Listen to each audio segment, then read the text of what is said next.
இப்போ சென்னை ஃபுல்லாக சரியான ஃபீவர், வைரல் ஃபீவர் இல்லை டெங்கு அந்த மாதிரி வந்துட்டு இருக்குது. எல்லோரும் பார்த்துருங்க.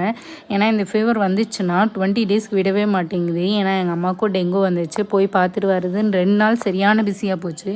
அதுவும் சோலோ ட்ரிப்பாக வந்து சோலோ ட்ராவலிங்காக வந்து 2 நாள் பஸ்ஸில் போனேன். பஸ்ஸில் எந்த பஸ்ஸில் ஏறணும் அப்படின்றதெல்லாம் ஓரளவுக்கு தெரியும். ஃபர்ஸ்ட்டு போயிட்டு இருந்தேன். இப்போது 5 இயர்ஸாக வந்து எங்கேயுமே ட்ராவல் பண்ணலையா, அதுவும் தனியாக போகிறதா இருந்தால் ஆட்டோவில் போவேன், ஆட்டோலேயே வந்துடுவேன். காரு இல்லைன்னா ஹஸ்பண்ட் கூப்பிட்டு போவாங்க. அந்த மாதிரி பஸ்ஸில் போகும்போது எது ஃப்ரீ பஸ்ஸு அப்படின்னே தெரியல. அவங்களாம் வந்து டிக்கெட் கொடுப்பாங்க. ஒரு சில இடத்துல காசு கேட்கும்போது காசு கொடுத்துருவேன். அந்த மாதிரி தான் போயிட்டு இருந்துச்சு 2 நாளாக.